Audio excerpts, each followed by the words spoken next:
Hi, and welcome to Best in Tesla. Tesla's sleeping giant is about to wake in 2023. Tesla's energy business is about to grow 500% in 2023 alone. Their charging network will also become a money printer, and Tesla will help stabilize the grid.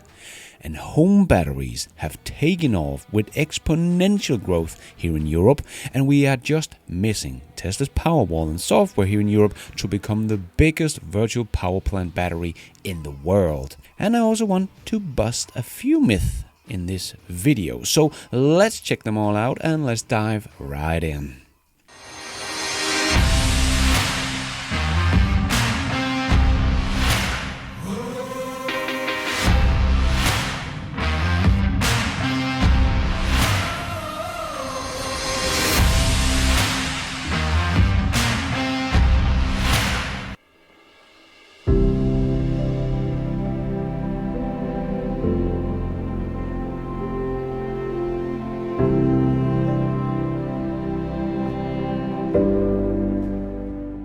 Let's start with Tesla's charging network, which is quickly becoming a giant and will soon be printing money for Tesla. In August 2019, Tesla had about 14,000 superchargers and only about 800,000 cars on the road. But in July 2019, they did 2 million charging sessions and delivered about 72 gigawatt hours of energy to its fleet. That is an average of 36 kilowatt hours per charging session. And with a rough price of 50 cents per kilowatt hour, that would mean that Tesla would earn about $36 million in revenue on those 2 million charging sessions.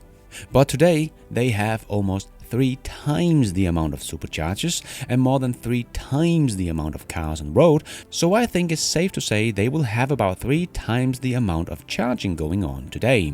But with the average kilowatt hours of charging would probably be the same, so about 36 kilowatt hours per session. Every kilowatt hour costs about 50 cents, so an average about $18 in revenue per charging session. So Tesla earns about $108 million in a month from their charging network today, with about 6 million charging sessions a month. So close to $1.3 billion a year. But it's hard to talk about a yearly run rate when Tesla adds about 500,000 new vehicles in its fleet per quarter going forward. So by the end of 2022, Tesla will have about 3.5 million cars on the road, but by the end of 2023, we are getting closer to 6 million. So almost doubling the cars and therefore probably doubling their charging sessions. But with the growth we see from Tesla and their target of 20 million in 2030, I do expect Tesla to have about 80 million cars on the road by the end of 2030. But let's just say 80 millions, as this will make the math very easy, because that will be 100 times more car on the road than in July 2019. So we should see about 100 times more charging sessions.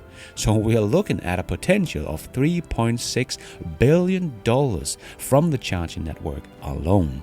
But that is only from Tesla's cars. But Tesla is opening up their charging network to all the other EVs, so that number could easily be double that, to maybe about $7 billion in revenue from just the charging network every single year from charging cars. And Tesla could easily speed up the production of the chargers and put even more and continue to ramp up, so it has the potential to be even much higher than this, especially when Tesla has the version 4 1000 kilowatt charging all over the world that is always up and running. So I think this will be the charging network of choice for most EV owners by the end of this decade. So no matter what, we are talking about billions of dollars in revenue for Tesla for owning the world's biggest charging infrastructure. It is going to be like if Audi had owned all the Shell fueling stations. But how is the grid supposed to handle all of this with all of these electric cars charging at very high speed? Not to mention the semi-truck with their huge batteries and 1000 kilowatts of charging.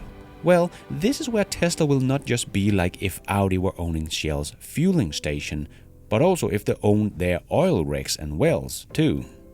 This is where Tesla's energy business is going to come in and provide some stability and grow faster than anyone probably expects. And 2023 is going to be the first step toward this with a big ramp of their Megapack factory in Lathrop. But it is, of course, not only Tesla that is changing this part of the game, as I would like to show, because the change is already taking place right now and it is growing exponentially. But let's start with Tesla. Tesla deployed 2.1 gigawatt hours in Q3 of 2022. That is an annual run rate of 8.4 gigawatt hours. If they deliver something similar in Q4, they will end 2022 off with just above 6 gigawatt hours of deployment. But that is without the new 40 gigawatt hour factory that has come online and just starting ramping up here in Q4. So 10 gigawatt hours next year is already a done deal, even without the ramp of the new factory. So I think we are looking at more about 25 to 30 gigawatt hours of storage next year, as the ramp of these huge big batteries is much easier than the ramp of cars.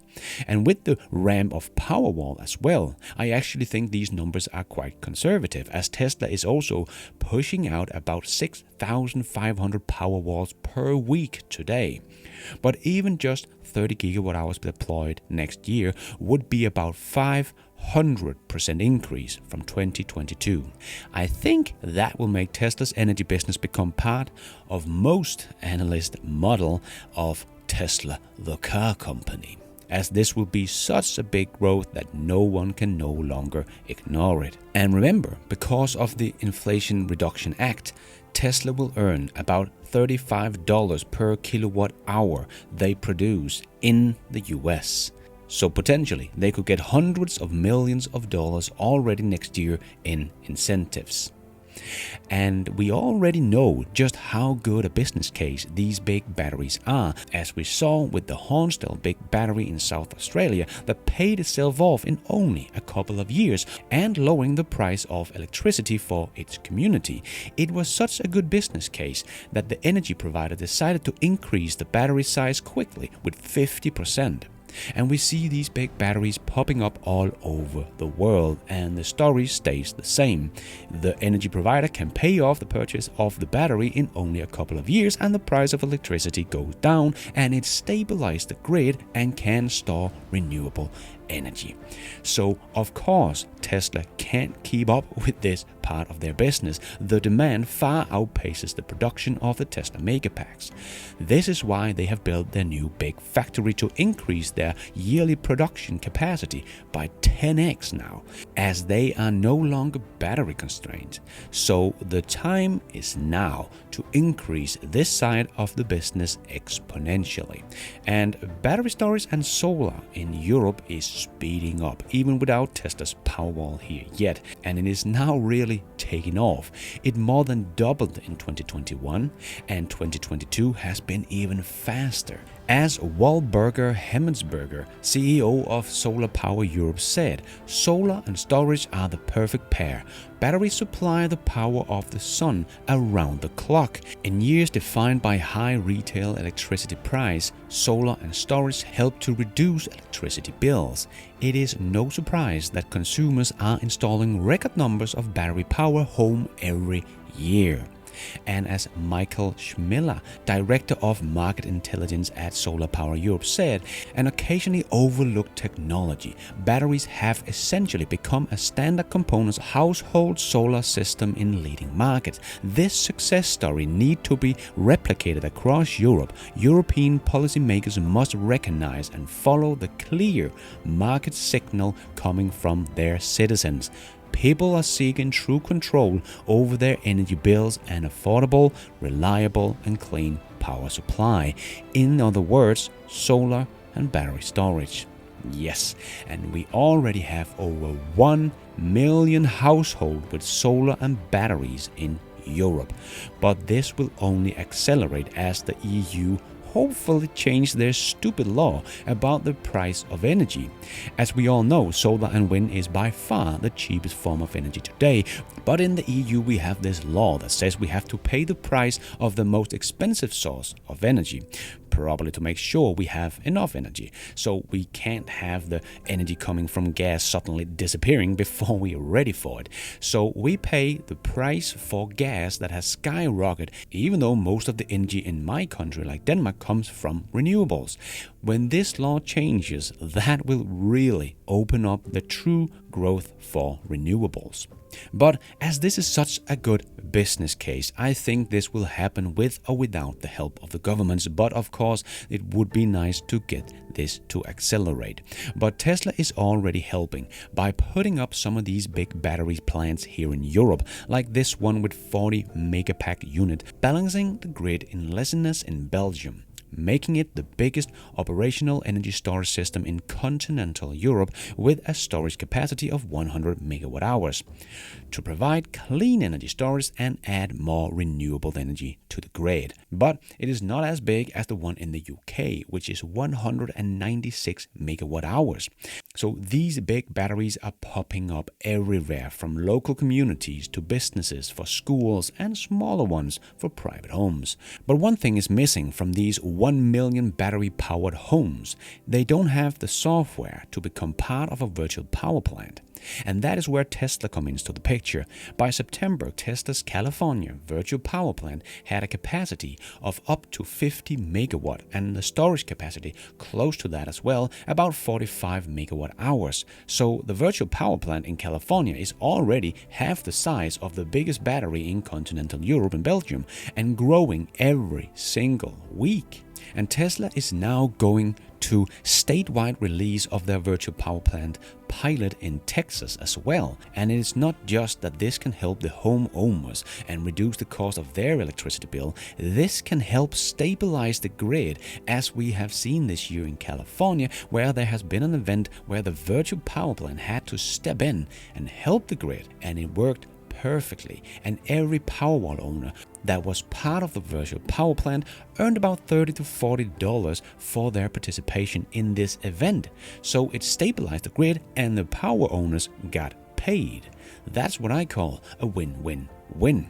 And it is really the virtual power plant that makes this very special, as this is where we go from just a house getting solar energy and using that for their own benefits to being part of the energy community and being part of the grid and creating the grid of the future.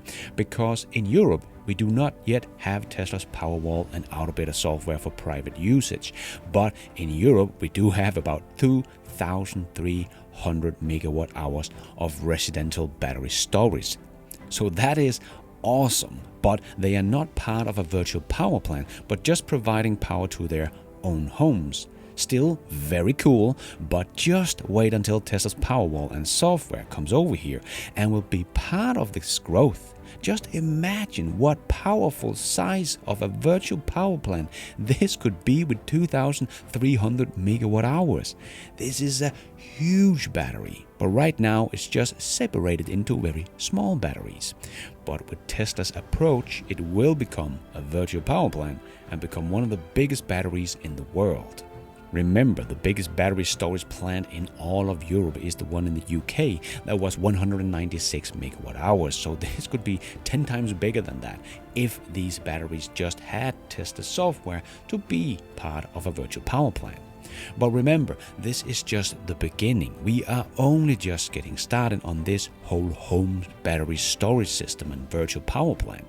So this will help our grid tremendously and lower the price of electricity for everyone and help the grid and build an entire new grid as well. So when people are talking about the grid can handle all of these EVs, they are not taking the innovation that is happening right now into calculation for the future of the grid. The grid will be just fine.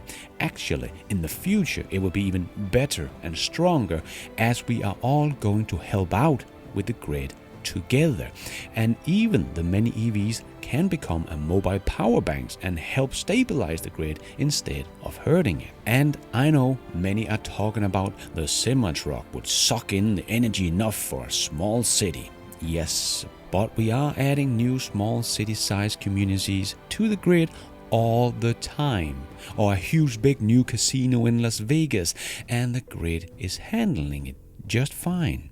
And Tesla's mega chargers, or just version 4 superchargers, can of course also get some support from Tesla's mega packs, helping stabilize the grid as well as delivering energy to the huge semi-truck. And Tesla could charge them up during the night and sell it back to the grid if there is no one charging at the site, so they can still earn money as a utility provider even if no one is charging at their charging stations that day. So I think Tesla also wants to put up as many megapacks as possible at their supercharging stations because it's just good business.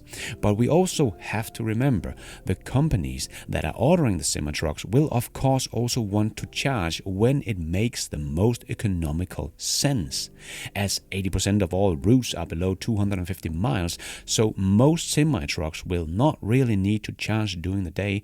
They can just charge during the night when the price per kilowatt hours is probably half price during the day. So any company that doesn't need to charge during the day would be a fool doing so, as it will hurt their economy. So I don't think we will see that much. Only the small percentage of semi-trucks that do real long-haul trips will be charging during the day, but companies like Pepsi can also of course get solar panels and some big mega packs to go with those semi-trucks, as all the companies are also trying to become zero emission by 2050, right? And can then charge up the semi-truck while they are being loaded or offloaded at their factories, maybe even using the mega packs to do so. So I don't see this being a big problem. I think this will only help the grid in the long run with all the new technology we are seeing being deployed right now all over the world, and smoothen out the duck curve we see in electricity today, together with more and more renewables being put up, and the cost continues to come down at the same time it becomes more efficient. Like a company in Texas has just made solar 20% cheaper by mounting the solar panels to the ground. The startup Ethos says its earth mount approach can reduce utility scale solar cost by up to 20% by eliminating steel racking. So 20% cheaper, that is quite a bit. And we can also see the new wind turbines being made, which can produce enough energy to charge up your Tesla Model 3 with just 2 turns of the blade. Or just 28 of these huge new turbines can run 1 million households, or 1,000 of them can run all of California.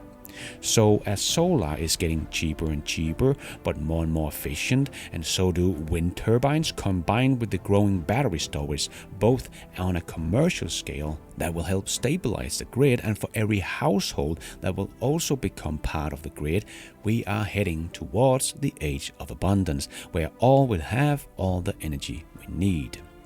And then there is the whole wind turbine blades can be recycled. They are not good for the environment and whatever they are screaming. I just want to make this one very clear. Yes, they can be recycled. We are already doing it in my country today. It is not normal practice just yet. However, experts are saying all over the world there are ways to recycling them, though the technology has not been implemented on a large scale yet. Wind turbine blades have typically been constructed to last for 20 to 25 years. This means that many blades that are being decommissioned now were made a couple of decades ago. At that time, they weren't designed with recycling in mind, an assistant professor at Ryerson University has said. They have a chemical composition that makes it difficult to separate them into their constituent components at the end of their service life, but it is already being done today. Windmill blades can be recycled, said Carl Eklund, CTO of Global Fiberglass Solutions and Associate Research Professor at Winston State University. We have proven that over and over again, he said. Yes, exactly. And a Danish company, Miljøskærm, has successfully commercialized noise barriers made from recycled wind turbine blades, according to the company's CEO, Jakob W. Nielsen. So yes, not many wind turbine blades are recycled today, both because the old blades made 20 to 25 years ago were not made with this in mind, but all the wind turbine companies today do. So when we need to recycle in 20 to 25 years from now, they can easily be recycled, and the whole recycling process will have been scaled up by then. So it will also make more economic sense at that point. So just wanted to bust this myth that we will have a whole landfill in the future filled up with old wind turbine blades. Simply just not true. And even the very small amount that is being dumped in the landfills today is nothing compared to the plastic we dump in the fields today. EPA reported that nearly 27 million tons of plastic were dumped in the US landfill in 2018 alone. And that plastic did not produce renewable energy out of air for the last 25 years. Yeah, so there are many other things we need to clean up as well, and recycling the wind turbine blades is one of them, of course, but that is one that does a lot of good and can really help us get the energy we need, and it can and will be recycled. So solar, wind and battery storage will be the biggest part of the grid in the future. It is the cheapest form of energy already today. Home storage has already taken off here in Europe and is growing exponentially long before the whole virtual power plant is even here. And Tesla is standing to earn a lot of money on all of this, as they have the home batteries, they have the utility scale batteries, the solar roof tiles, the charging network to power the whole electric future we are heading for. And the first big step we have been waiting for many years to see the Tesla energy business take off will start in 2023, as the deployment of energy will probably grow about 500% in 2023 alone. So the future for Tesla is looking good, as well for all of us, as the age of abundance is being built up right now.